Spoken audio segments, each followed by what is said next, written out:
Welcome, welcome, everyone. We are so glad to have you. Just give us a moment as everyone gets settled in their seats. Kelly is letting everyone in the room. Welcome, welcome, welcome.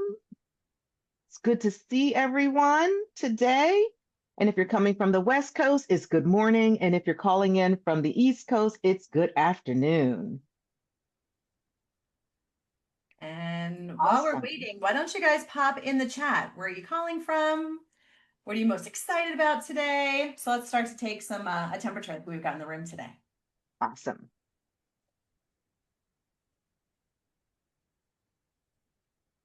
Let's see. Where are people calling in from? Oh, Southern Maryland, welcome. Is it Ghislaine? So glad to have you. Awesome. Hello, Lori. So good to have you here. Audubon, Minneapolis. Wow, we have Texas. Texas, New York, North Carolina, Brazil, New Hey, Gino. Jersey.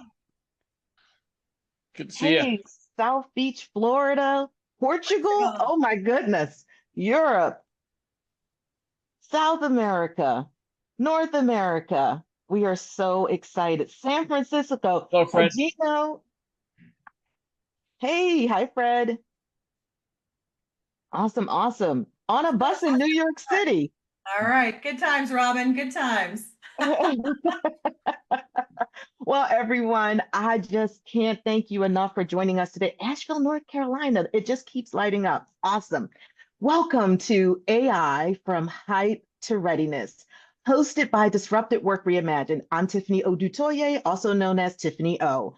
I'm the CEO of Virtual Partner and Virtual Partner Global and an advisor and executive coach at CWC.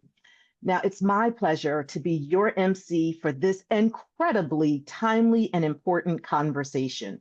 Now, there's no topic dominating our feeds, our boardrooms, and our strategic plans more than AI.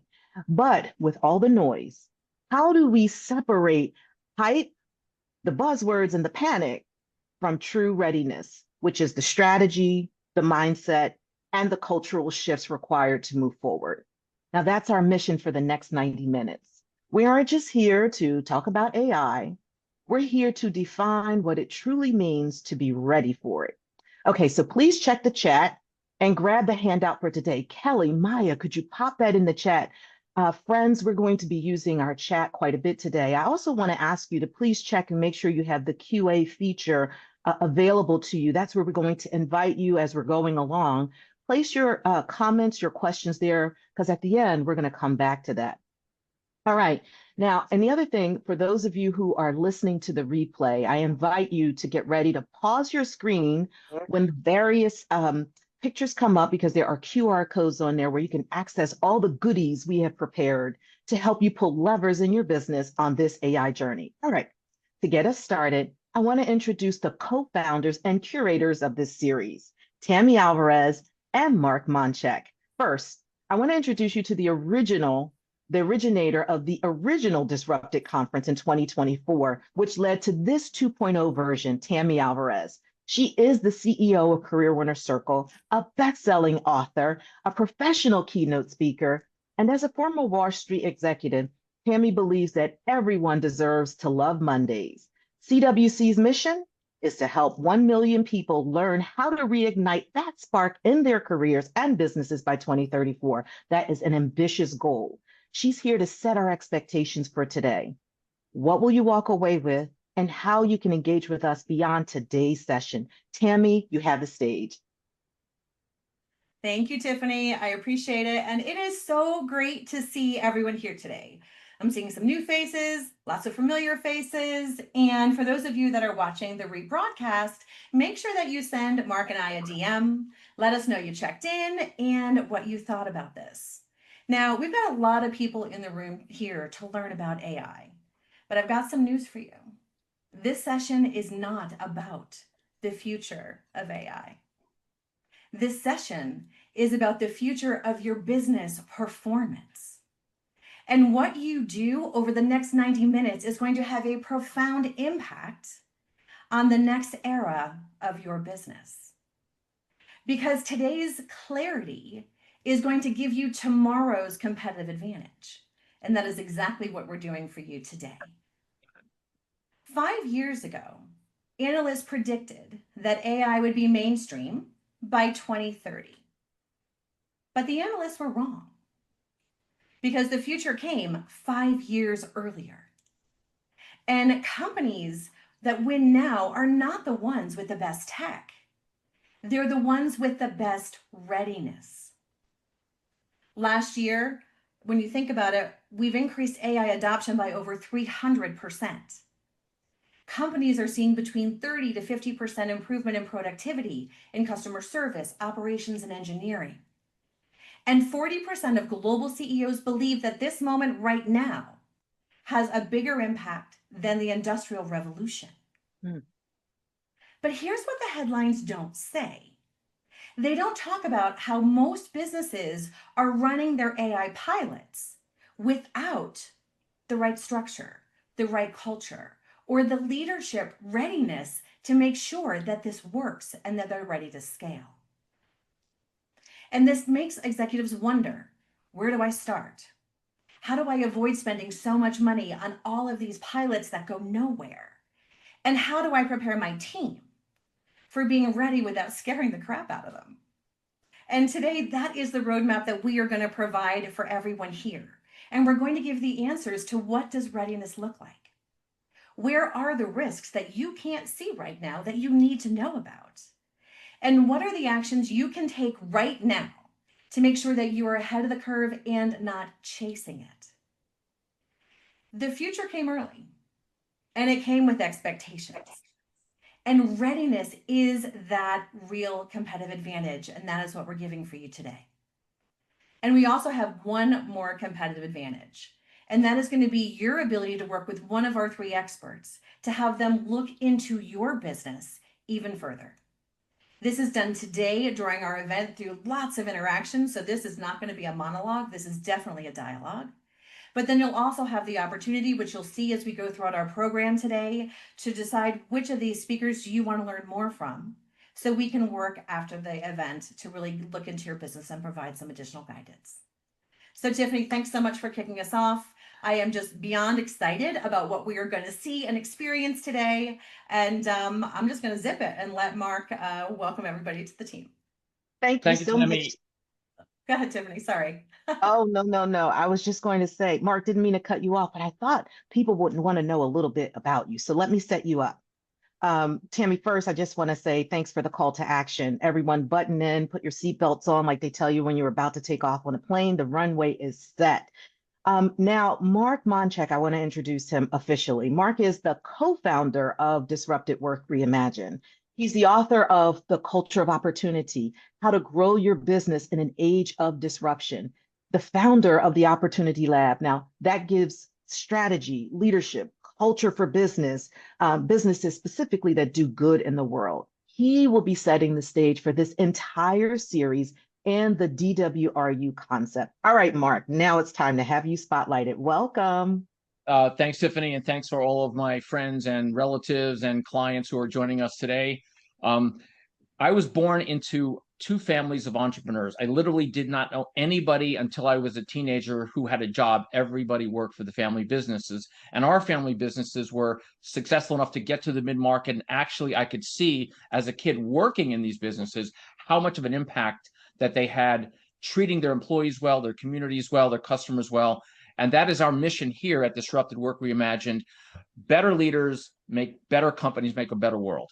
I'm going to keep it really short today. This is not a typical webinar where you can go and eat some Fritos and go out and look at the multitasking. We're going to be doing 5 polls. We're going to have a lot of Q&A. You're going to have access to 3 experts that you would never have access to unless you paid a lot of money to do that. So take advantage, dive in, it's experiential, and come out. You're going to come out with a sense of your own personal readiness and the readiness of your company or your client. I'm going to turn it back over to you, Tiffany. Thank you. Thank you, Mark. That is a powerful vision, and we're ready for takeoff. So let's frame our conversation. When we talk about AI readiness, it's not one single thing, it's a journey. Kelly, Maya, could you pull up the journey map for our audience to take a look at with us? All right. So this, as you can see here, this is our roadmap, the AI journey roadmap. It's a model that Kelly and I, as we were working with our speakers for hours and hours and hours, the experts here, we developed this. And after analyzing their zones of genius and synthesizing what they're seeing on the front lines working with clients, this is the result of that. Now, through all those conversations, we landed on one central truth. Readiness is the cornerstone where everything goes right and goes very wrong. So many companies try to bolt AI onto their business like a new coat of paint on a house with a cracked foundation. They build a new tool, which we'll get to, and then they're frustrated when they don't get the breakthrough that they hoped for. Maybe you've experienced that too. Pop a yes in the chat if you've seen that in the marketplace. Now, in fact, industry reports show that over 50% of AI projects fail to move from pilot to production. Pop a yes in the chat if you're actually seeing that in the marketplace as well. And it's because they skip the foundational work. This map is designed to show you that foundational work. Now, let's take a quick tour of the map. You're going to see two main parts, the outer ring and the inner core. The outer ring is AI maturity. This is a continuum. It starts at level one, basic awareness, and moves all the way through ideation, getting the tools, adoption, and finally level five, which infrequently do we see businesses there, business consciousness. This is a standardized curve, and as our expert Neil Sahota will discuss, who developed this model, the maturity curve, there's distinct behaviors that show what level your organization is truly at, not just where you think you are. But here's the key. To successfully navigate the outer journey, you must build the inner core. These are the three strategic links or the pillars that hold the entire structure up. Now, while our experts today have nuanced, deep experience, they all agreed on these three foundational pillars that you see in the center. It's our lenses for which we're looking at AI. First, the leadership mindset, the vision, the why. Now, Maureen's going to be talking about that. Second, people, leadership as it relates to readiness. This is your human bandwidth, your culture, your capacity. Now, Adele is going to unpack that. And third, maturity and organizational systems. This is the tactical, practical how to. Neil will guide us through this. You can't just buy a level 3 tool and expect a level 5 result in your leadership mindset if it's stuck at level 1. Or I should say, if your leadership mindset is stuck at level 1, you can't expect level 5 results. The inner core really does enable the outer journey success. So these three pillars are the foundation of our entire event today. We're going to give you expert perspectives on each one. All right. Now, before we dive into that, we need to get present. So we're going to invite you. It's going to be fast moving polls, as was already mentioned. We need your engagement. We really want to see the polls when we launched, and we want you to be engaged. So if you can silence your cell phones and the multi-screens and all the things happening in the background, that would be amazing. Okay, I think we are ready now. The other thing I want to mention is on our screens as we're introducing our speakers, get your cameras ready. There is a QR code that's going to come up. And as you do that, we want to let you know that there are goodies that each speaker has prepared for you on that screen. All right. Okay, so the last thing I want to invite you to do is, as was mentioned, when it's time, you will check the chat, and there's an opportunity for you to book a call with our guest experts today. Now we have limited calls, so there's a lot going on here. So stay present with us. Thank you so much for your attention. Okay, so now to have a conversation this important, we just need to be present. All right, I'm going to invite our tech panel to go ahead and tee up our polls for us. Before we get started, we kind of want to know where you are in your journey. So our first poll that's going to come up will give us a snapshot. Now, I want to give some context to this. As you're looking at the poll, I want you to think of it from the perspective of being a coach, a consultant, a solopreneur. Think about it for yourself, your business first, and then think about what it means for your clients. So you see the poll pop up. I see the numbers coming in. We're at 21%. We're almost there. And of course, if you're watching the replay, pop a comment in the chat of the replay app of your biggest gaps, and please track those as we're going through the progress of our event. We're almost there. We're at 47%. Please, we invite you to please continue popping your comments. And boy, it's interesting to see how A, B, C, and D are shifting in terms of what priorities and challenges are. We're almost there. We're at 56%. We're almost there. Right. There is a tie. Almost there. All right. In about 10 seconds, we're going to close out the poll. It's interesting to see what gaps are. Kelly, Maya, would you end the poll and post the results for us, please? Thank you very much. It's interesting. I love seeing that there's most of you are in the room are like really honest, real transparent about all of the above being a biggest gap in AI readiness. There's a tie between all three. And honestly, you're in the right place because today we're going to attack and challenge, test and challenge all of these. And our experts are going to walk you through all of those. Thank you so much. You can take the polls down now. All right, so since the results are in, it's fascinating to see where we are. Everyone is stuck with leadership, culture, capacity, tactical readiness. And so I want to introduce our first speaker who's going to start at the top. Since everyone is challenged with all three, why don't we start with leadership mindset? And again, this is the why, the how, and the momentum that we're going to dive into. We have one quick poll since we're starting with this sort of mindset piece. I'm going to pop another one up.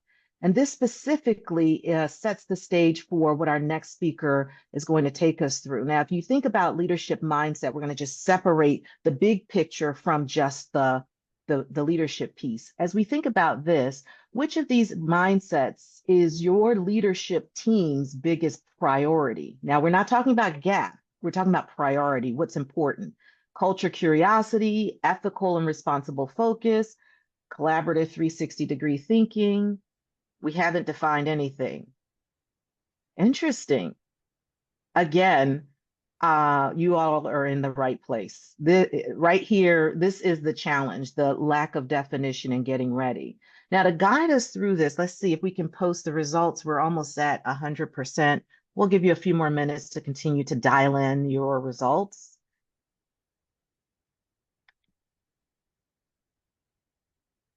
Okay, very interesting. Again, we're tied between A and C, the curiosity and adaptability and collaborative 360-degree thinking. It's really interesting to see the disparity between all three. We're almost even across our poll on mindset. All right. Thank you so much, team. Can you take the polls down for us?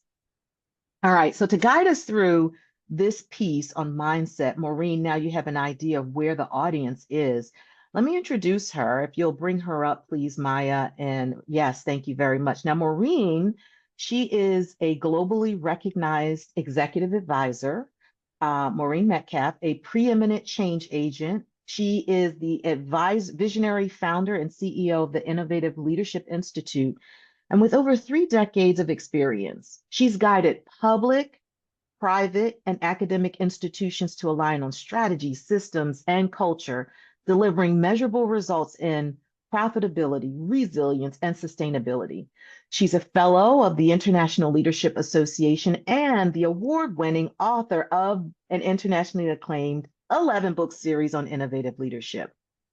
A regular Forbes.com contributor, Maureen hosts the top 1% globally ranked podcast, Innovative Leadership or Innovating Leadership, which features one of the most comprehensive AI leadership libraries available today.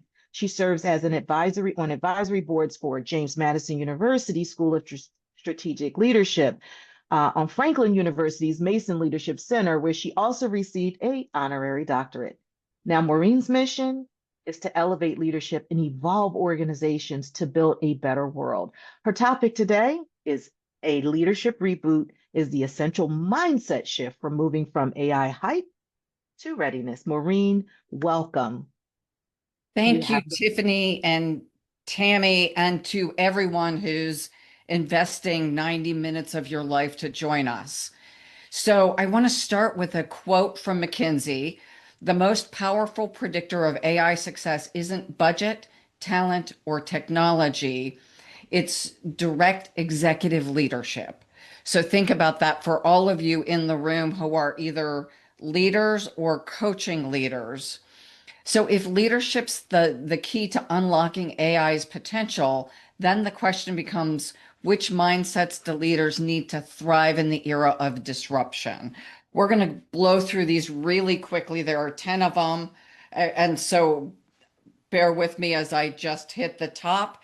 And some of the takeaways, we have a short video that will go into more detail. So one, for me, leaders, when we talk about the reboot, we don't stop doing the things that leaders needed to do well. We're really adding and reprioritizing. So communication, outstanding leaders have always needed to communicate. We will need to continue to do that because humans collaborating with AI is going to drive the secret sauce. So it's helping collaborate, negotiate, facilitate social influence, change management, and active deep listening. The second is a growth mindset. So we've heard all about the growth mindset. It is curiosity, a willing to continue to learn, and the ability to unlearn, to let go of what allowed us to succeed, but is no longer as effective as it used to be.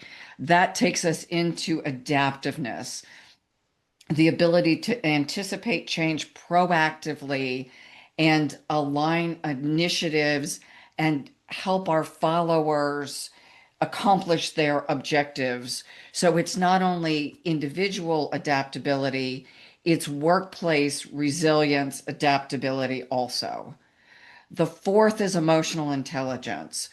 Because teams need to make change, we're asking people to step into unfamiliar and uncomfortable spots pretty regularly right now.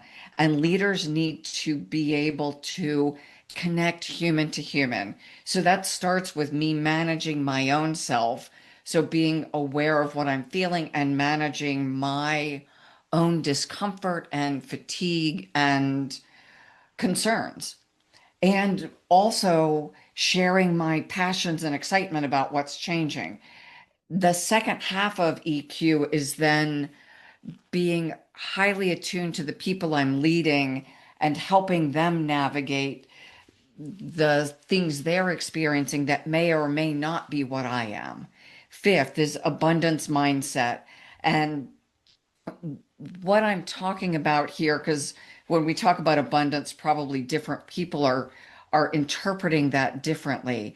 It's the idea that, again, we're talking about the collective, my team, the people I lead, my organization, that we have the knowledge, the wisdom, the resources, the skills, the attitude to do what we need to do going forward. We may not have everything at our hands right now, but we have the ability to get access to it.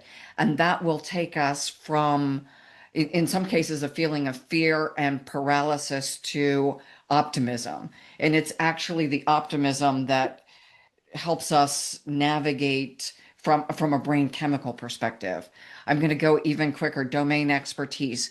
AI gives me lots of information, but if I can't tell the difference between what's useful and what's not, I get myself in trouble. AI skills, I need to understand how to leverage this AI companion that is so powerful. Analytical decision making and systems thinking, I need to understand how the changes that AI is enabling will ripple through my system. Creativity, humans are still more creative, and risk awareness, I need to understand how the changes we're making impact our risk profile and manage for those as effectively as possible.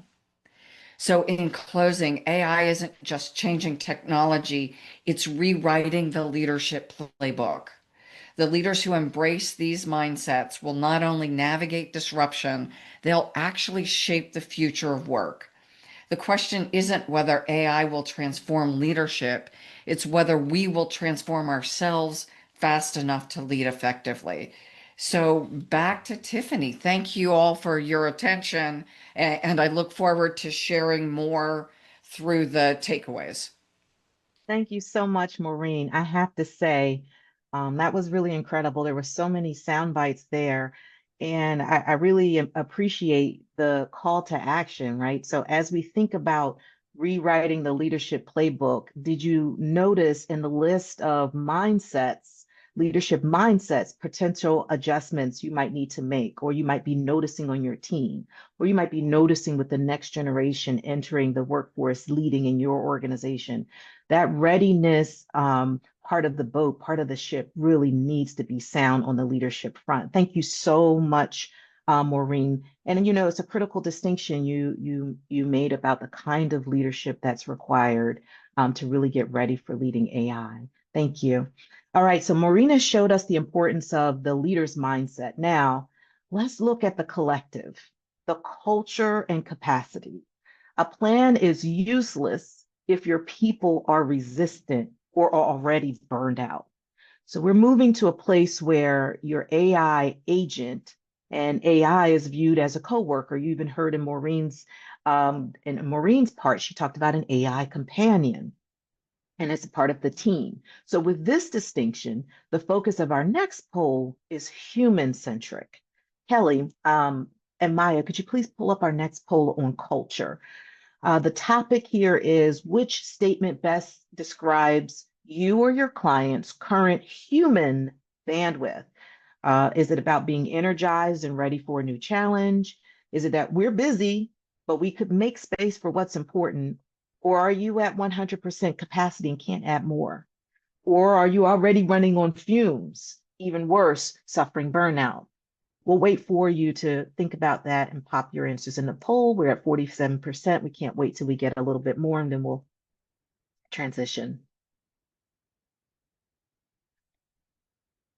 We're almost there. Looks like B, busy but could make space for it. This is a good thing.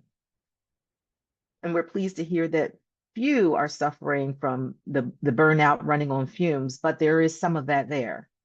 Interesting.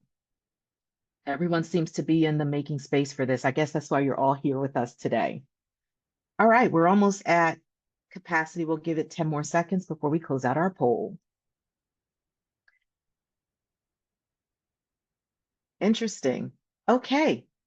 Thank you so much. Kelly, Maya, please pop the results in for us. Thank you very much. All right.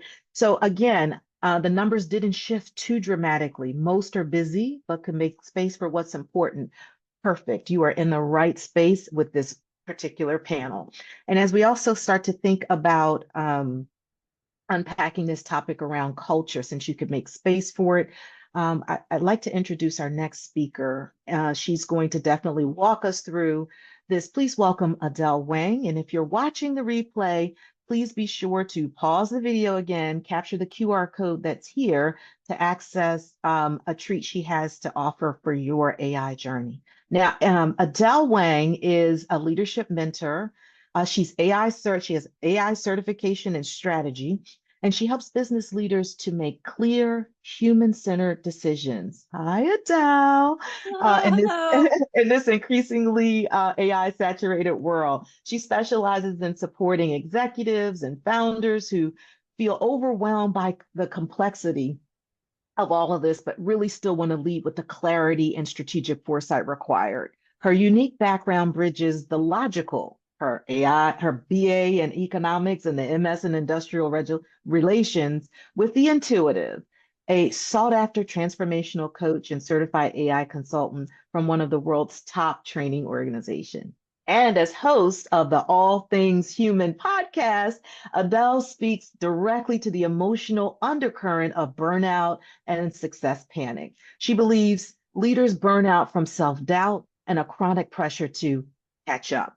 And she created the widely praised GPT tools Clarity Mirror and Decision Coach to help leaders untangle mental fog. Her rare ability to weave strategy with presence makes her a trusted advisor for organizations navigating disruption.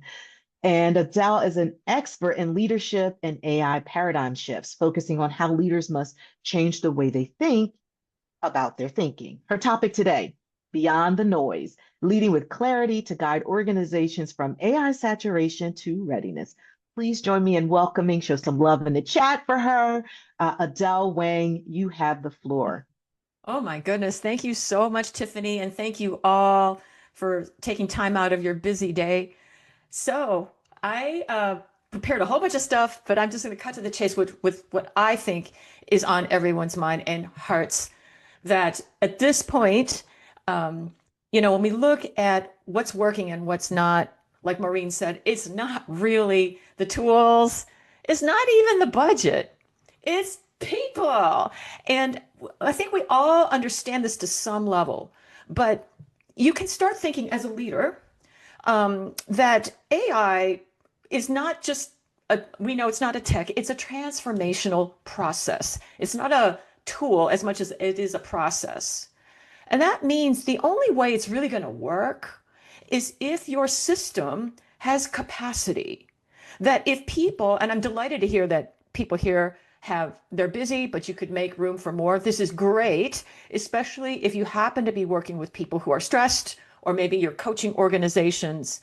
There are some telltale signs and symptoms that an organization is not ready for AI, even brilliant strategies, brilliant tools, or even when the money is there. So, and you might even have great mindset. But if you're on the ground watching people around you, what are you witnessing?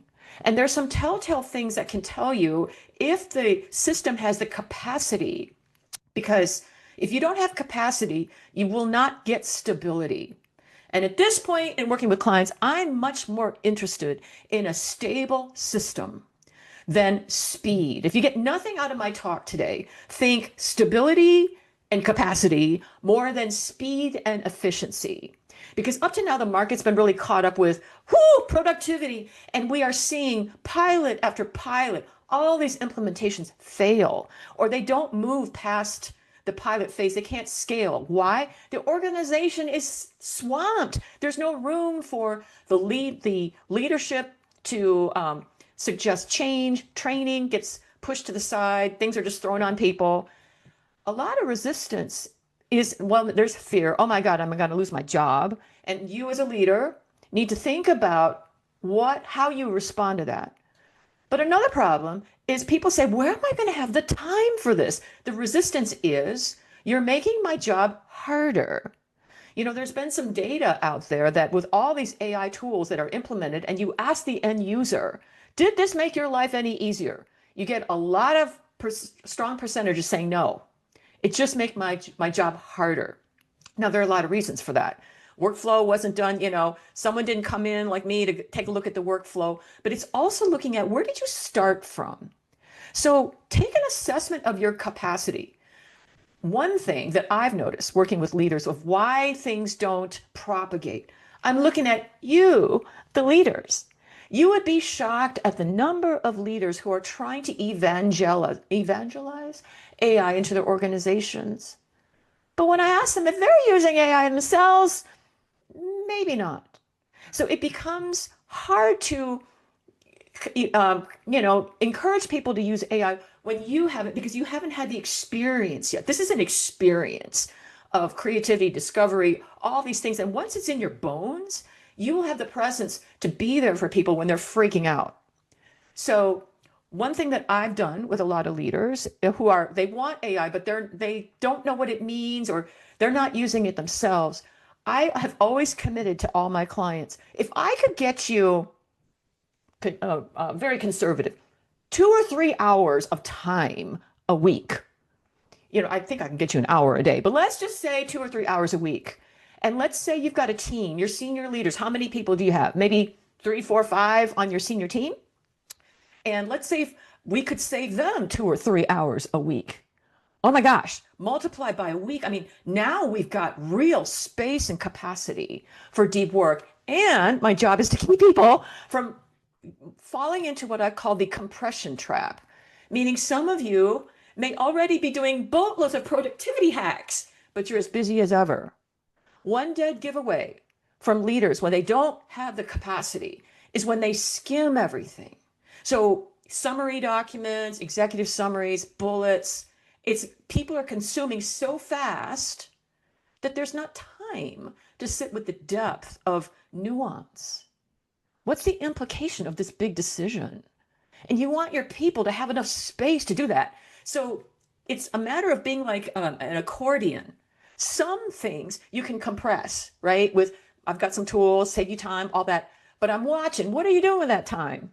I want you as the leader, and my job is to train the leader, go down instead of this way, because otherwise you just fill your stuff up, and 6 months later, everyone's as busy as ever. The tool didn't implement. It got shoved to the side. I mean, these are what I see on the ground. I'm more interested in the sustainability and capacity.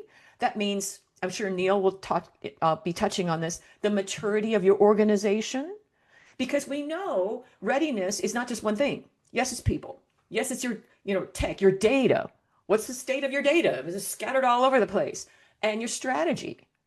But even in data and your tech, there are people there. So for example, we know that AI runs on the quality of your data. And I think more and more people are realizing that. Well, if your data is scattered everywhere and you don't have a master data plan, I might say part of your readiness might be spend 6 months and go clean that up. So you have to have the resources and the capacity to do that. So I'm probably at time. Tiffany, if you get nothing else out of me, just think about sustainability and capacity for success more than speed. So I hope that's useful. That's my 5-minute blurb. And with that, I'm over and out. Thank you. Thank you so much, Adele. I mean, oh my goodness, you unpacked so much in just 5 minutes. Now, everyone, if you're watching, don't go because Adele's coming back. We're going to have some more time with her. That was amazing. Here's some key sound bites that I thought was really interesting. The focus on building internal capacity, right? Do we have the bandwidth, the bench strength to be able to create the foundational pieces so that we're ready? Data, our people, our processes, our systems, our workflows, all the things. I also like this one. I don't know if you caught this as she was speaking. It's really a transformational process, not just about the tool. And everyone is so quick to go and get the tool. And what we're trying to get you to think about today is how we prepare the foundational piece, the core of the house that's really going to stand strong. And then this last piece I thought was interesting. Don't forget, if you didn't write this down, reasons why there might be resistance in your organization. Now, she called out a couple. She called out jobs becoming harder. The AI making the work harder, not easier. Maybe people are afraid to lose their job. What is it in your organization? Just take a moment to take inventory of that so that when you engage with Adele later, you'll be ready. Okay. Thank you so much, Adele, for that amazing talk. And really, running on fumes is a real and critical barrier. Now, that brings us to our third pillar, everyone. Let's just shift gears a moment. So for everybody who's got questions for Maureen, Adele, ideas, thoughts, make sure you get those in the Q&A section. So if it's not open, ping Kelly, she'll walk you through how to do that, but I don't see anything yet, and I can't imagine that you guys don't have a ton of questions top of mind. So make sure you get those loaded up so we're ready for Q&A after our roundtable. Sorry, Tiffany, I just want to do that PSA really quick. Oh, no need to be sorry. So glad we're all working together here, right? This is a really great team. All right, so on our third pillar, we've established that the right mindset and the necessary cultural pieces need to be in place. Now we need the tactical steps. We need to really get ready. I'm going to invite my tech team, Kelly, Maya. Thank you so much for all that you're doing behind the scenes, keeping us moving. Could you bring up our next poll? Now, our final expert, our next poll is around describing your clients or your customers' current AI readiness assessment. So think about the tool you're using to assess your organization, the insights, impacts that you're gathering. Have you done a formal assessment? B is we have had informal talks. C is we haven't assessed it at all. And D is we don't even know where to start. We'll open up the polls for you to begin to weigh in on where you are or your customer in terms of readiness assessment. All right, could you open those up? Are you all seeing the poll? I don't see a poll. Okay. No. If you're not, could you relaunch the poll for us? Thank you so much. I see that it just hit. All right, and we'll give you some time to be able to do that. All right, we don't have a formal assessment. We've done it. This is beautiful to see. Okay, informal talks seems to be dominating. Lots of that happening. Okay, we haven't done the assessment at all. We see some of that coming in. We see a lot, Neil, a lot are weighing in on the informal. We'll give you a few more moments for us to get to a greater number of participants weighing in. We really want to get a composite of the audience. Thank you so much for continuing to add into the poll. Awesome, awesome. We're almost there. We'll give you another 10 seconds before we close out our poll. All right. Thank you very much, Kelly. Maya, can you pop in the results? Okay. So it looks like there's a tie between informal talks and we haven't done it at all. So don't worry. This leads us perfectly to our final expert, Neil Sahota. Neil, ladies, will you please take down the poll and bring up Neil's bio so everyone can get the QR code for him, please? Neil is a leading voice in business consciousness and AI adoption, right? So as we start to think about getting ready, you're in the right place with Neil. If you're watching the replay, please be sure to go ahead and pause the video, capture the QR code here on Neil's placeholder here for access to his offer as well. Now, Neil is the CEO of ASI Labs, a United Nations AI advisor, an IBM master inventor with over 20 years of business experience. He is the best-selling author of Own the AI Revolution and a professor at UC Irvine. His work spans multiple industries, including healthcare, life sciences, and government, where he helps organizations create core business strategy, enter new markets, and develop next-gen solutions. A co-founder of the UN's AI for Good initiative, Neil also helped create the UN's Innovation Factory for social impact entrepreneurs.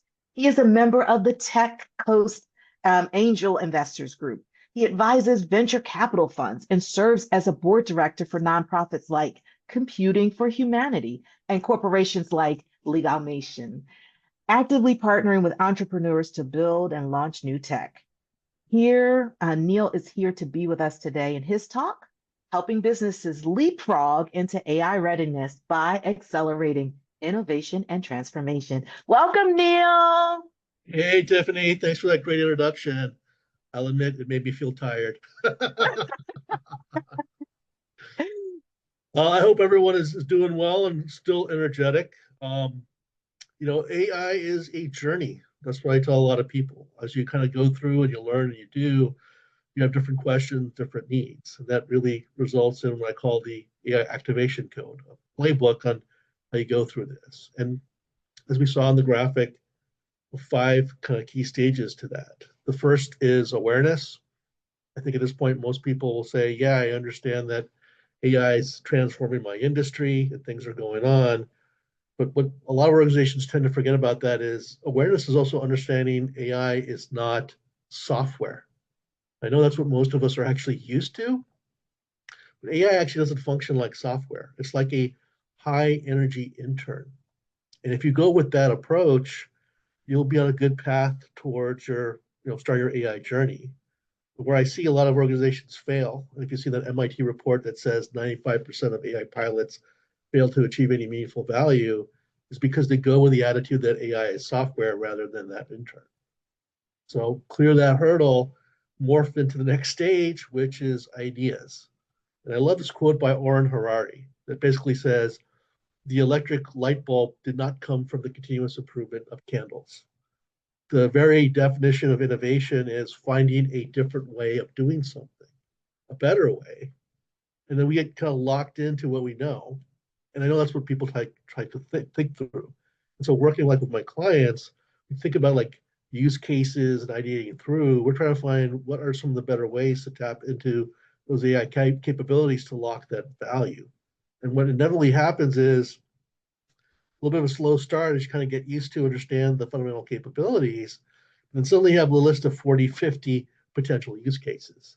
Now that's obviously too much. So then you start thinking about, okay, how do I prioritize, quick wins, those types of things. And hopefully then you're moving into the tool stage, right? So we know a lot of great tools, APIs, other things out there, but this is the struggle a lot of organizations face.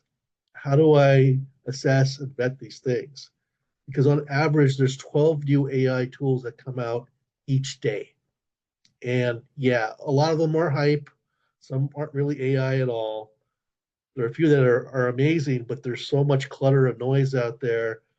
How do I, as an organization, filter through that to figure out which ones were actually going to work for me, right? And that's another big part of the journey. But hopefully, you get some of that momentum, some of that value, and you start moving into the adoption stage. And this is where your AI intern is really now morphing into an AI employee, where people realize that AI learns, that's a core component. But if I'm just using all these tools, am I kind of locked in? And that's when they realize I need to start teaching my AI systems my business models, my business processes, my data.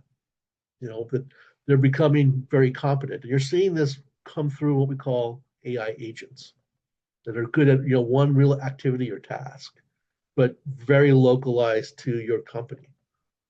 And that's where some companies are today. They've gotten pretty far with that, which is great. But everyone's already kind of looking ahead to how do I achieve that last stage of what's called business consciousness, where my organization is really a living, breathing entity that can adapt and react to real things in real time. I was just meeting yesterday with a bunch of major lending banks, and the federal government made the announcement that they're considering instituting or allowing 50-year mortgage loans, right? What does that really mean? You got people kind of scratch their heads trying to think through. There is one lender, I can't say who it is, that has achieved business consciousness. AI at this point is their partner. As soon as AI saw that use feed, it started thinking about it, it flagged for people to review, but it started doing complex scenario planning to say, like, here's some things I think is going to happen. Home prices are actually going to shoot up, right? Can you commit your heirs to a multi-generational loan, right? Where are going to be the regulations and legal ramifications? And so that lender is already way up here thinking about that 50-year loan, while other people are just like, wait, what are they trying to do? And that's what we really want to think about in terms of where we're at with AI. We want to do a proper assessment. Tiffany shared a great free assessment tool you can use from me. But we have to understand where we are in our journey. Make sure that we have the right leadership, the right organizational people, things in place. We also have to know that what's the right path we got to take to achieve those outcomes. So we don't go from awareness straight to business consciousness. But if we're ready across all three boards, you can create a lot of value along the way and hopefully have some fun. So with that, I'll flip it back to you, Tiffany, and hope everyone has a good head start trying to figure out where am I in my AI journey and what's next.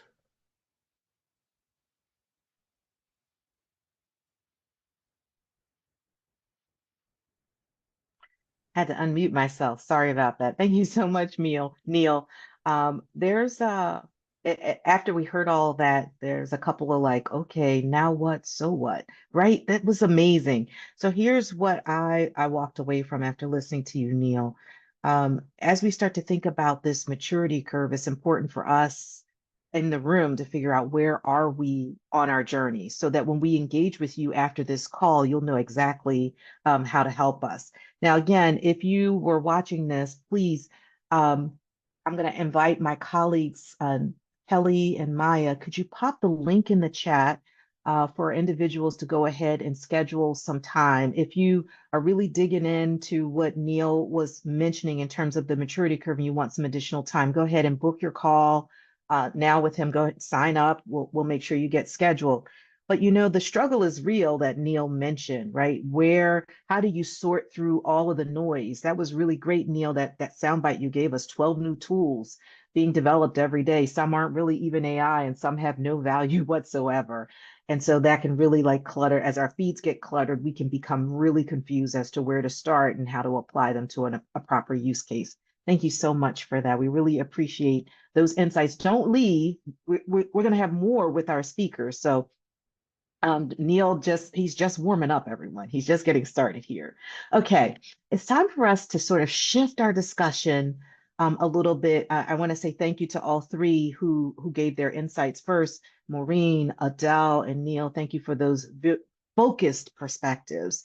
All right, so I'd like to invite my tech team to spotlight all three, Neil, Adele, and Maureen for us as we sort of get ready. Thank you very much. It's good to have them all here together.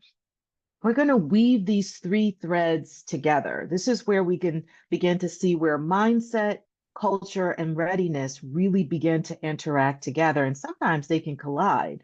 So I'm going to start with a provocative question for each of our subject matter experts here today. And for the audience, please start thinking of your questions for them. Put them in the Q&A box at the bottom of your screen. I see we have questions that are collecting for our Q&A session. We're going to get to those. Keep them Yes, coming. Steve, thank you so much. We really appreciate your thoughtfulness to be able to engage in this time that our experts have given us.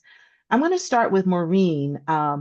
If your organization had to make a critical AI-driven decision tomorrow, would your leadership team be equipped with the mindset to navigate it ethically, adaptively, and collaboratively? So as we begin to think about that question, what insights would you share with us? Since I do this for a living, it would be really embarrassing if my team wasn't a bit ready. Um, so I'm not going to self-disclose on that. What I will say is for our clients, and Neil touched on this, people who treat AI as a tech change rather than the need to elevate their leadership, I think have a significant cultural blind spot. This is, if anyone's ever done an ERP implementation, the how we interact with one another, how we lead people, how we think about our business changes. And as Neil said, think about it as an intern. And Copilot is named Copilot by Microsoft because it is a collaborator. And we need to, as leaders and participants, understand what that journey looks like. And seeing it as a technology isn't wrong. It's just earlier in the journey. So, how do leaders and participants identify where they are and accurately place what they're doing to move through that maturity curve? I think the blind spot is thinking we're further along or in a different place than we are. Thank you so much. I want to come back to this part about the ethical piece. And not to put you on the spot, but what should they be thinking about in terms of getting ready from an ethical perspective? I think one understanding the 10th of the leadership mindsets was risk awareness. There's a whole piece on risk of business ethics. So does AI, depending on how our models are trained, so if you're training models, understanding how to build ethics in. If you're using models that are pre-trained, understand where the ethical gaps may be and ensuring that we are protecting against where there are known issues and monitoring. There are cases of lawyers using AI to write cases, medical researchers using AI. If we're doing research, look at the citations, confirm they're accurate. Anyone who's doing research, I think it's so easy to fall prey to this is the answer I got, I'm in a hurry, off I go. Do we know that the McKinsey quote I started with is actually from McKinsey? How many of us are going to actually go read that quote? It was a good quote. So, um, but the ethics are, I need to ensure that when I state something, I've validated that it's accurate because it's my reputation if it's not. Man, that is powerful.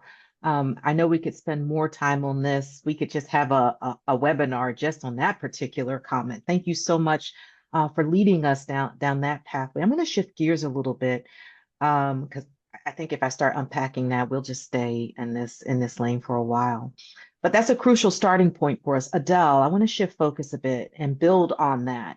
Now, one of the things you said was that AI readiness isn't just about data. It's about leadership capacity. So, and you mentioned telltale signs that a company's nervous system is maxed out. Could you recap that and what tends to happen when they push AI into that environment anyway? Yeah, the result is chaos. Basically, AI is an amplifier. It just amplifies what is already there. So if your data is a mess with AI, it's chaos. If your workflows were never clean to begin with, AI just magnifies that. If communication, so all the standard business stuff that us as leaders have always had to work on, here's your opportunity to get even more diligent before you add the high octane. So, for example, if you have, I was just talking to a client the other day, she had two departments. She wanted them to communicate. They'd never communicated before in their lives. I think one was procurement. I can't remember the other one. She said, well, I'm just going to bring an AI tool in there and poof, the data will flow. But these two departments weren't in the habit of directly working with each other. So they weren't even aligned. So it's useful to think about that first. And the number one thing is for leaders is if you don't know how things are currently being done, I mean, the specific workflows, I think leaders think they know, but there's nothing like, well, I mean, or you get someone to sit down with them and really document how are people actually working? Where is their time going? That this thing that you put down on paper for AI, if you want this thing to really be successful, you got to get away from the desk and start talking to people. You can measure their vibe. Are they task oriented? They don't ask any questions in meetings. People hate meetings. They're checking out. They're at their wits' end in capacity already. You don't get creative ideas already. People are afraid to speak up, all that. And you bring AI on top, not going to work. Or they'll do it for a little while and the pilot won't scale, or people find ways around it, or they use it reluctantly. So these are just, it's partly vibe, it's partly culture, it's a lot to do with your workflows. Some of this depends on the maturity of your organization and awareness, like Neil mentioned. And there's some basic things. Being an evangelizer means that you're comfortable yourself with not just using AI for your emails, but because now you can be kind of a champion for this when people are scared. So these are very practical things you can do as a leader. So I hope that helps. Thank you so much. I think the takeaway from just what you just mentioned is a question we can have for self-reflection is, where do I go on my business's iDrive, eDrive, or whatever letter you call it? Where can I pull up those workflows and look at them? Are they there documented? And also, I really like the encouragement going to the Gemba, where the work is done with your people, right? And of course, we have leadership experts here to be able to help assess your team's capacity on that. If you're not really sure, we have official assessments to tell you where you might be able to build bench strength and capacity. Thank you so much. That was fantastic. All right, now I'd like to just shift gears a little bit to Neil.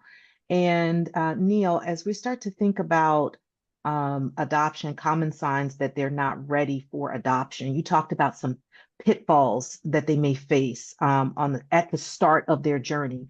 I'd like to circle back to that a little bit. Could you share a little bit more with us on those pitfalls at the start of their AI journey? Yeah, I mean there's a lot. Most risk is always at the beginning of something, but I mean, aside from the fact that they think it's software, there's a perception that either AI has to know everything, Hmm. which it doesn't. It only knows what we've taught it, or it has to be perfect, which it can't be. I know I'm going to freak some people out with this one, but what's the acceptable failure rate of an airplane? Mm. Right? A lot of people are going, well, zero, of course, but that's not possible. That's just physically not possible. Things wear down, especially mechanical parts. I'll assure everyone there's an accepted number. I can't tell you what it is, but it's a very, very low number. But we have to understand that the goal here is not that AI is going to be perfect and never make a mistake. It's not possible. The goal is the person using AI is more accurate than just the person or the AI system. And some people get tripped up by that. Like, what do you mean the person using AI? And it's like, at the end of the day, this is not human versus machine. This is humans using machines. So don't think of that like, I know everyone talks about like, was AI going to take my job? The honest truth, it's the person using AI that's going to take your job. And I've seen companies, and I get that they want to come in and their thought process is, I'm going to reduce headcount. And I can tell you that 95% of the clients I've worked with, that was their goal. 95% of them didn't let anyone go. They just realized there's more important, more complex, more valuable work they can do. I'll tell the story of two law firms because it's the slowest moving industry I've ever seen. One law firm came with the attitude of, adopting some of these tools with reducing the number of associate partners they had. And they wound up doing that. And it actually hurt their firm because their competitors were going like, this is actually great. These associate lawyers are no longer, filling out court documents, scrolling through documents, all these things, like evidence documents. Now I can have them actually go spend time with jury selection or formulating case strategy or teaching them rainmaking earlier in their career so they can go drive more business for the firm. It's much more valuable than have them scan through 1,000 emails. And so these are some of the common pitfalls that I see. You got to ask yourself, what do I expect AI to be able to do for me? But again, if you come in with that attitude like AI is software, this is just automation, rather than a high energy intern that ultimately is going to transform into a partner, you're really limiting your ceiling. Thank you so much. I just want to remind, I'm going to take a moment, a quick pause. We have a lot of questions that have hit the chat now. So what I'm going to do is remind everyone to go ahead and continue to post your questions there. If we don't get to all of them, we promise we will have a format to be able to get those answers out to you. We'll try and get through as many questions as we can. Let me hit a couple more with our panelists before we take some from the audience. Now, really quick, and of course, this is really a good discussion here going. Adele, how can companies tell whether or not AI is actually improving the decision quality instead of just adding to the noise? I love this. One of the things I look for with leaders is I'm listening to them on their decision-making process. How long does it take? How many times is something having to be revisited or rehashed with their team?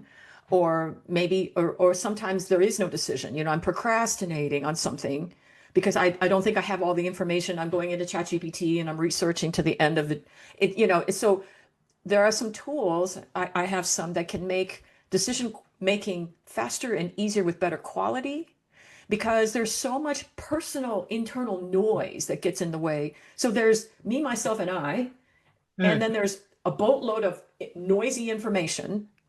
And there's a way to sift through it so that you can reduce the time it takes to make decisions with you and your team and feel much more confident with those decisions using some tools. AI is great for helping with certain decision making, but it's not the end all be all. So I hope that helps. That is one application of AI that I have found very useful for helping with teams when all the stuff, using AI, not that it's everything. And that's the other thing, I'm on top of everybody. Just because it says that doesn't mean you get a vet. But like Neil said, it's like having a really smart intern in the office who can suggest A, B, or C. That'll save you a boatload of time between everybody else going out and researching what's A and B and C, so that the quality of your discussion in the meeting is at a whole different level. Faster, more efficient, better quality. Hope that helps. Thank you so much. Let's shift our focus now to Neil. I just want to just call out how important it is for the people that you've hired to have the critical thinking skills and the subject matter expertise to vet whether or not what AI is telling them is the decision. You know, they see ultimately smart people have to make those decisions, not just your AI work companion. All right, Maureen, how mature is the leadership systems we should be thinking about when it comes to integrating AI? What's the cost of not knowing? So I think it starts with understanding your business goals, not your AI goals. Again, frame it as an enabler, and then use relevant success stories to amplify people's buy-in rather than, trains pulling out of the station. We've all heard that tired thing, get on or get your ass run over or thrown off or whatever. But instead, what's the opportunity here? How do we help people get excited about the way their work will change? Asking provocative questions, offering a low risk first step. So how do I experiment uh, um, before I expect people to buy in? I won't buy a car without test driving it. Why would I do something that's going to change my career without test driving it? And then give people the opportunity to measure and evaluate so that they can move forward in a way that feels ethical and appropriate to them. Does that answer your question, Tiffany? Yes, thank you so much. I want to shift our focus to Neil for a moment. What is the single most overlooked element in maintaining this AI readiness as both technology and businesses evolve? The most overlooked element. In all honesty, it's people, Tiffany. I always talk about people, process, technology. Mm, Change one, it triggers the change in the other two. But at the end of the day, right, we don't program AI, right? It's not software. You teach it. So much like you hire an intern, you have to train the intern. You have to be able to train the AI system, which means the business knowledge, the domain knowledge, regulatory, which means that for have good trainers, yeah, you need data and some of these other things, but you need people that buy into what's going on, understand the WIFM, what's in it for me, because I know at the high level, at the leadership level, we all know why we're doing this. We hope for the outcomes, but we fail to kind of communicate that down the chain and help people understand how this is going to benefit them and how to contribute to the organizational goals. So you get more people that are afraid, like, am I teaching the thing that's going to take my job, rather than seeing it as like, I'm going to teach this thing that's going to take the grunt work off me so I can do the cool work. mm. Sounds really, what I'm hearing is that it's important for us as leaders as we begin to get ready to create the correct narrative so that people can get into the change curve in terms of adoption. And again, it's all about the people preparing them first. Thank you so much, Neil. All right, I want you to stay here for a moment. And what I'm going to do now is we're going to sort of shift. What we're going to do is pull up that map again. Team, could you pull up the map? Leave our guest spotlighted. I'm going to pull up the map. We're going to take a quick poll and then we're going to take your questions from the audience. So here's where we are. We've come a long way in our discussion. My head is spinning with new insights. We've covered so much ground. Let's go back to where we started, the journey map. And again, on that outer rung, level one, where are you? And on the inside, the insights that have come out so far, if you were to make a note on a piece of paper so that you could tell our experts what's happening with you. Are you at 1, 2, 3, or 4? Or are you already at business consciousness? Are you at the place where you have AI helping you do risk threat assessment and mitigation, right? Are you there yet? All right, thank you so much. On the inside, did you notice an opportunity with your leadership bench mindset? What about the people? And as you start thinking about the systems in your organization. So which of those are opportunities for you as you now have heard from our experts? Thank you so much, Kelly and Maya. What we're going to do now is, I think we've covered so much ground. Before we move into the Q&A, I want to pull up another poll for us to get us recentered again. And now that you've had the picture, Now, tell us, what was your biggest aha moment from the discussion so far? Is it around seeing the leader's mindset as a new key driver? Is it around understanding the link between culture and capacity? Is it about realizing readiness really starts with a tactical readiness assessment? Or is it the powerful interconnection of all three, like all of the above? We'll give you 10 seconds to go ahead and pop all your comments into the poll here. While we're doing that, if you've already commented in the poll, please go ahead and upvote some of the questions for the Q&A segment so we'll know where we're going to start. Please and thank you. All right. It's interesting for our panelists, the audience, if you'll go ahead and end the poll and we'll show those results. Most are saying that it's the interconnection between all three. It's not one over the other. They see they need all of them. And that's exactly what we hoped we would surface today. Okay, now the part we've all been waiting for. We're going to turn to your questions. And what I'd like to do before we take the ones there, you can raise your hand if you have a question. We're going to take one question live from the audience, and then we're going to spotlight you. All right, the team will spotlight you for your one question, and then we'll go and take the ones in the Q&A. So anyone have a question real time that you like to have answered, and we'll let all right. See here, let me look at my participants. Any questions coming up real time live? Not seeing anything, Tiffany. Why don't we All move right, to well, the ones in the Q&A to start? that's what I'm going to do. All right. So I told you we're going to go with the upvoted ones. And the one that has gotten upvoted is from Kat Walsh. Kat Walsh, thank you so much for putting your question in. She says, do you feel that AI should ultimately be able to give people employee time back? 40 hours a week is a lot, but giving people more of their personal hours back seems to be important for well-being. Yet in a capitalistic society, we just think, now in your 40 hours, this much more can be done, giving them more work to do instead of giving them time back. What's the balance as a leader? Adele, can that help get adoption from employees if they feel they're going to get time back? So, Great question. And this gets into the existentialism of where we are right now in business and in culture. There are a lot of people talking about this.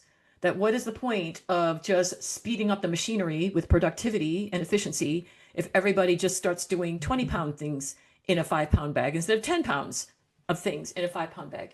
And I think this is where a leader needs to look internally. Like it has a lot to do with what are your long-term goals?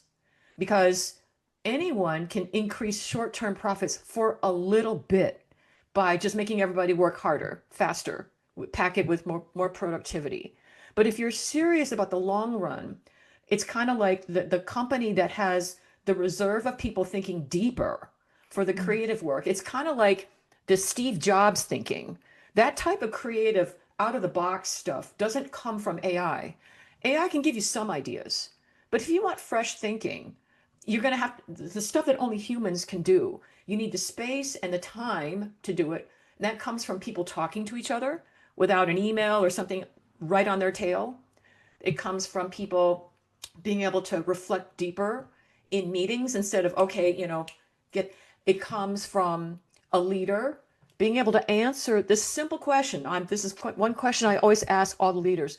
Why are you doing this? Like, what is the problem you want to solve? The standard answer I get is, we want to be more productive. That in itself it tells me that leader hasn't thought deeper enough. The clarity is not there. And once people have the clarity, they can okay, in order to get that, I need space, time, people. It's like everything comes from the end result that you want. If it's just to make more money, that's a different question. So I know this gets kind of philosophical, but if your standard answer to AI is, I just want to be more productive, it's not nearly clear enough to inspire your organization to work differently instead of just harder. So I know that's kind of there's a lot I could say on this, but I don't want to just keep yapping. But it is something as a leader you need to sit with. Why are you doing this? Is it to be productive? Is one of the worst answers I've heard lately. It doesn't say anything, So what problem? Why? So that the employee goes, oh, and their things start to drive much clearer focus. Anyway, hope thanks. that makes clear as mud. Thanks. Would Maureen or Neil want to add into that, or you want me to move to the next one? Okay. All right. We're covered there. There are a couple more that have been upvoted. I think Maria was trying to say something. Yeah, sorry, I was muted. Um, to amplify what Adele said, and we were in a conversation about this very topic this morning in a group, and the participants kind of had the same point of view that yes, I can get more done, but if I'm still competing with the person sitting next to me and the one who gets the most done wins, then we're not stepping out of the old system. And I think this actually gets to board level. What does our organization require? People like Jamie Dimon are saying we're going to be working three or 4 days a week. But right now, I don't see anyone telling people to go home early because their work's done. I can't wait for that moment. Uh, It's going to I take can't. leadership. It's going to take leadership courage. It won't Mhm. just happen. You have to decide. I love Maureen's point. What kind of company are you building? For the best creative, the businesses that will last 5, 10 years, you can't keep doing it this way. So anyway, thank you, Maureen. Great I point. just want to add to both Adele and Maureen because I think they're spot on. When we talk about, especially from leadership, I think the most important transformation that has to occur is you need to be comfortable and encourage trying to fix something that's not broken. Mm. That's really where we're going with this. I mean, that's the definition of innovation, right? We have all these new tools and capabilities. What's the better way of doing something? Everyone's trying to like bolt AI onto their existing processes and systems, and all that does is amplify all the flaws that already exist. So to be an effective, to be an effective leader and take advantage of AI or other emerging technology, you got to start thinking about like, how do I fix stuff that's not broken? And how do we get people on board with fixing stuff that's not broken? Well, that's powerful. If you want to dig into either one of these topics with one of these speakers, please, Kelly, Maya, pop the link in the chat where folks can go ahead, not folks, but people can go ahead and schedule and book their time with them. Okay, another upvoted question. Thank you all, you panelists, for your insights here. Why do we need AI? This is funny. Why do we need AI? Why so much invested into it? How is it of real benefit to humanity and beyond business bottom line interests? Wow. People upvoted that question. We're going to solve some of the world's biggest problems. Think about gene sequencing, curing diseases. Then we have to worry about how to feed them when they don't die. But we will solve many of the challenges that we haven't been able to solve with the current compute and the current thinking. Mm. Anyone else want to weigh in on that before we move to the next one? I'll just chime in that we were also shifting as people from kind of gut-driven decision making to data-driven decision making. And you think about how much data we generate now, it's petabytes per hour. We generate now so much data that it's actually not for human consumption, it's for machine consumption. Mm. That's why we really need, things like AI. Much like Maureen is talking about, we have big things we want to try and tackle. We need data, and we need to understand that a lot of things we're trying to do are interconnected. There's literally thousands, if not millions, of interconnections. And years ago, the bee issue, that weird or rare type of diabetes, people were talking about creating AI drone bees, right? To try and supplement what bees are doing so it doesn't get lost from the ecosystem. And it's like, we only understand like 10 to 12 things bees actually do. They probably do thousands of things in the ecosystem that we have no clue about. And so what did we turn around and do? And said, we're going to have AI study bees, see what they're doing in the environment and start picking up things we never noticed before as humans. That's the power at our fingertips. Mm. That brings us thank you so much, Neil. That brings us to another question, and that is, how human will AI become? And then there's another question around our environmental responsibility. But let's take the first one on how human AI will become. What are your thoughts, panel? Who wants to take that one? I'll start here because I actually think AI is making us more human. I do too. Absolutely. Yeah, Because what we get to go ahead, think Adele. about. Go ahead, Adele. Oh, go ahead. No, go I ahead. just did a whole podcast on this, so I'm yapping, but go ahead. No, I was just going to say that, while we're trying to think about artificial empathy, and even though AI doesn't feel his emotions and stuff, but like there's a project going on in Nairobi right now called Loving AI. Not what anyone probably thinks, but the goal is, can we teach AI unconditional love to help people that are lonely, right? Mm, It's the 40% of people suffer from moderate to severe loneliness, but then you have to teach AI, what does unconditional love mean? And then we're like, well, are there different kinds of love? What's the difference between unconditional love and the love of two spouses or friends or parent and child, right? And it became this whole deep exploration of what it means to be human, mm. things that we don't actively think about. But now we're trying to figure out how we teach it. It's deep human exploration. We're becoming more human. Wow. Yeah, I love that, Neil. What I was thinking was, I know it's a difficult transition right now. There's a lot of chaos, a lot of fear around AI, especially in displacing jobs. Up to now in history, well, it's actually this whole reason of, there's quite a bit of discussion that AI is going to give people an existential crisis. What is my purpose in life if I don't have a job? Because for the last few hundred years, your purpose in life, your meaning was very tied to what you did for a living. Prior to earlier on, like if you go into the historical record with indigenous people and stuff like that, people weren't obsessed so much with their purpose in life because it wasn't anchored to what they did for a living.